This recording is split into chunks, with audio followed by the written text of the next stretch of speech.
Hey YouTube, today we're going to talk about Love and Hip Hop, Season 3, Episode 8.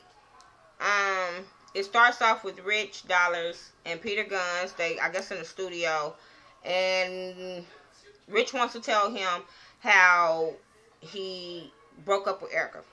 He lied. He broke up with Erica, but he still wants to do music with her. Peter like, no, leave this broad alone. He like, no, but I think we can get our money back from the song and all this stuff. And he like, no, let her go. Like, she needs to be gone from us personally, musically, whatever. Just let her go. She's going to turn into your name. And he like, no, she not. So he was like, I have proof. And he was like, I've been waiting for him to bring this up so I could show him. So he shows a picture of Erica supposed to be hosting a party without Rich knowing. So Rich is kind of feeling upset because he feel like he didn't know about this and he's supposed to be managing her, but you don't have no papers on her, so she could do what she want, basically. Like, you was so pussy whipped that you was letting her run around New York freely, and you just got played. Like, I don't even think Erica played him. I just think that she's a smart businesswoman where she like, nigga, you ain't getting my money like no pimp. But yeah, so he showed him the the picture, and they get mad, and that was it. L'Oreal meets up with Yandy because the last time they saw each other was at Winter's book uncovering party or whatever. So they meet up and they talk about what happened at the event. Yandy tells her, I thought you was going to beat her up and all this stuff, but I'm glad you was classy about it. And L'Oreal was just like, that's not what I'm about. She also tells her, Yandy tells her that she will work with her. She heard her stuff on YouTube, and she will work with her on a trial basis because she usually don't work with people that's unestablished. So L'Oreal was like, yay, I'm happy, whatever. We also find out that Yandy works for Black Enterprise magazine. She's not just a manager. She do other stuff on the side. So that was cool because that's a really nice magazine. It's not just about ratchetness, ghetto-ness, hip-hop, all that stuff. It's really about a lot of entrepreneurs, people making money. So it's a really nice magazine. She is a real good businesswoman. I can't say that about Yandy. Might be stupid, need to leave her mama umbilical cord, but she's a businesswoman. Joe Budden and Tahiri, he goes to her job like a little bitch and wants clarity about what happened at the event. You know what happened at the event because you started all that shit. So, she laughs at him. She just like, you need to go. Like, and he like, no, I need to know what's going on. And she was like, what? You was there. I mushed your girl. You was there. So, they start going back and forth, and he calls her old. Then, when he calls her old, she was like, yeah, that's what you used to do to me before. And she just started going off on him about how she made him and how he's an ungrateful sack of shit and all this kind of stuff. And then she called him Black History, which I thought was funny. I really, really thought that was funny. Erica, she's having a hosting event, and Rich and Peter come so Peter can see that he's going to really break up with her. So he gets there. He's telling her, like, what's up? She like, I didn't think you was coming. So he was like, what's up? Why you here? And all this kind of stuff. And she was like, well, they tried to reach you, but you was unreachable. And he was like, yes, for this kind of stuff, I am unreachable. So they start going back and forth. And he telling her it's over. And all this little bitch-made stuff that he was doing with her in front of everybody at the club. And he act like a little bitch baby. And he takes his song back, Little Indian Giver. But he takes his song back. And she just was like, this is why I do what I do with him, because the first time he gets mad, he wants his song back. And I was like, yeah, Erica, I can understand, because he's a little bitch. Rashida, they show her, she's on her way to court, and she's allegedly facing charges for slicing a bouncer's face at the club, and she got found not guilty. So that was it. Winter, Yandy, and Mendici, they go to Winter's house because Yandy want to talk to him about her name being wants to talk to her about her name being in the book. So they all sitting there talking, and they talk about Rashida's shoe party. Because she was telling her she was going to Rashida's shoe party, and she was like, oh yeah, I know about that. I'm covering that or whatever. And Mendici, like a little bitch, went back and talked about how he fucked her. He was like, oh, the girl with the red hair, yada, yada, yada. He was like, yeah. And then Yandy was like, yeah, your ex-boo or something. And he was like, that's not my ex-boo, I fucked. And I was just like, you such a bitch. And then he brings up about, oh, I think she owes me money. And I'm like, boy, if you really wanted that money, you would have been got that money back. Don't try to wait till the cameras is rolling and say she owed him some money about a real estate deal and all that. If you wanted that money back, you would have been got that money back. Joe and Caitlyn. Oh no, before I even get to Joe and Caitlyn, Medici leaves, and then they start talking about the book. She's telling her how Yandy was mad because her name is at the intro of the book, and she's like, I don't want to be associated with this book. I don't want people to think that I condone this book. And she was like, well, I'll take your name out. I gotta really see this book to see if she really taking people's name out, because I can't even trust Winter to even say she'll take somebody's name out. I mean, just, it's something about Winter that I'd be like, don't trust that shit. So, that was it. Joe and Kaylin, they shopping. And he tells her about, he went to go see Tahiri. And she immediately looked like, what? And so he told her, I just went to go see because I want to work things out because I was wrong. Because I said that I will do something for her. And like I told y'all, he said that he asked her to do that song with her. And then all of a sudden, when Kaylin had a problem, then he said no. So he wanted to fix that. And she's like, okay, I'm secure. I used to be insecure, so I'm secure in our relationship, so I'm not tripping. Go fix that with her.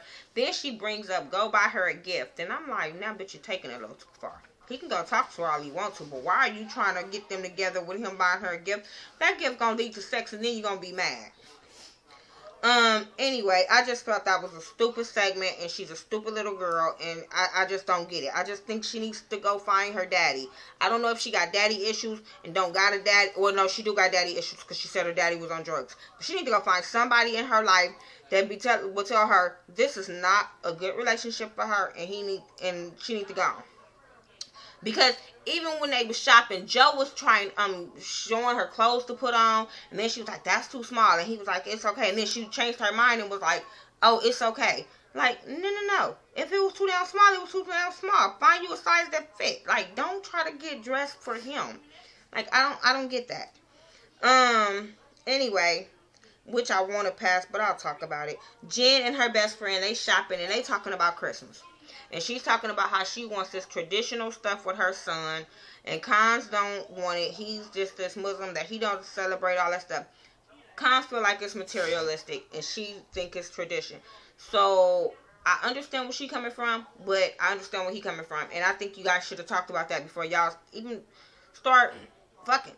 Period. Because, you know, y'all got this baby in this world now. He confused. But her friend did tell her, like, you need to talk to him. You need to talk to him and get this all out because it's not a good relationship to be in where you just sitting there looking stupid and that's just something that you really want. Like, it should be a compromise. And then you even told your friend that how the minister dude told y'all had to compromise. Anyway, Rocky and Yandy, they meet up. I don't like Rocky. I'm going to just let that be known in every video. I don't like Rocky and I don't like Winter. But they talking and she's telling her about what happened with her and Cons and how he went hard on her and he was walking, pacing the floor and all this kind of stuff. Bitch, you deserved everything you got when Cons confronted you. Anyway, she just tried to make it seem like, oh, I tried to go apologize and he went hard on me. No, tell the whole damn story. Then they talk about Rashida. And she tells her about Rashida and this man and how, she sliced the dude's face and all that kind of stuff. And I was like, bitch, that ain't your place to be telling Yandy that kind of shit. Especially when you know you don't like the girl. Anyway, Rich and Erica, they meet up. And they having lunch or whatever. And he tells her that he needs to let her go. And she say, they just go back and forth like some little, ugh. Their relationship is fucked up. She fucked up. He fucked up. All of them. It's just fucked up. And I just was like, so over this. Because they back and forth, and he telling her why he shouldn't work with her, and how he wants to better for her, and she needs to start letting go, and she's talking about how I'm a single mama, and I have to do this for me, and which I understand that part. Like, you're a single mom, so you can't just trust everything a guy tells you, and you gotta make your money for your son. So I understand that part, but that was just stupid. And she sucks him back in. She sucks him back in, was like, oh, do you want to manage me? And he was like, do you want to be managed? They go back and forth, and then she asked for a kiss, and he like, no, but you could tell he went and smashed after that. It was just stupid. Anyway, L'Oreal and Winter, they meet up, and then L'Oreal just goes in on Winter and how she felt about that book. And Winter lying ass was acting like she was apologetic to her, and how she would take her name out the book. But like I said, I would have to see this book to believe that she'll take her name out of that, because I don't believe it. Anyway, Jen, she window shopping looking real stupid because she wants her son to get a Christmas tree and a snowman and some gifts and all that bullshit. So that was that. Then he comes back from commercial, and Jen and Cons meet up. Why y'all not never at the same house when y'all live together and y'all gotta meet up at coffee shops and donut shops? I don't get it. But they meet up and they talking about Christmas, and Cons is just like, this is a materialistic thing that you're trying to do, and he's trying to celebrate it like for the Bible. He wants to just celebrate God. He don't think it's about gifts and Christmas trees and all that kind of stuff. And she's used to that. She want to do traditions with her son that she was taught. So they kind of compromised, because he was like, put your big girl panties on, or some shit he was saying. He was like, what do you want to do? What do you want to do? And she was just like, I want to take him to Lauren's house, and we have Christmas over there. And he was just like, whatever. Okay, whatever. Like, all right. If this was going to get you to shut the fuck up, whatever. And I was like, yeah, Jen, shut the fuck up with your annoying voice. But anyway, Rashida's shoe party. She has a shoe party, and Winter, the hooker, starts a gang of shit, because she goes and tells her about Yandy and Mandisi being at her house, and the conversation, and how Mandisi said he fucked, and how he owed her money. She just went back and started a gang of bullshit. Just a gang of bullshit. And by the time Yandy got there, she was kind of ambushed by Rashida, because she didn't know this was going to happen. She was going there to cover a story. Now, Rashida, you finna look like an ass, because she covering a story for Black Enterprise magazine. Now, you confronted her, and you're going to look stupid. So, I just don't... That whole little thing was real stupid. But I do like how Yandy kept her composure, but I just need to go to a class from Yandy, because I would have flipped. Like, you're not gonna tell me next time you're gonna check my dude. You're not gonna you just tell me what you're gonna do. That's not gonna happen. Then she was like, well, next time he say something, I'll take it up with you, and I have problems. No, boo boo. So that's why I said I'm so glad that she was a woman about hers and was business-fied about hers, because that party could have went a whole different way if Yandy was really hood. Just period. Because that wouldn't have even would happen. And I felt like Rashida, as much as I've been liking her these episodes, I felt that was not the time or the place, and that was very disrespectful to go at Yandy. If you was going to go at Yandy, you should have waited till her man was there and then talk to Yandy and be like, look, I'm coming to you, because it can go real left what you do, basically. So yeah, that was my review for the Love and Hip Hop Season 3, Episode 8. So make sure you rate, comment, subscribe. Follow me on Twitter at thaghettoview, THA, not THE. Instagram me, Miss Nika, MIZZNEKA 69. Facebook me at The Ghetto View. Talk to me, and I'll talk back. Make sure you share my videos on Facebook, Tumblr, Twitter, Google+, or whatever that you have that you would love to share my videos. Alright.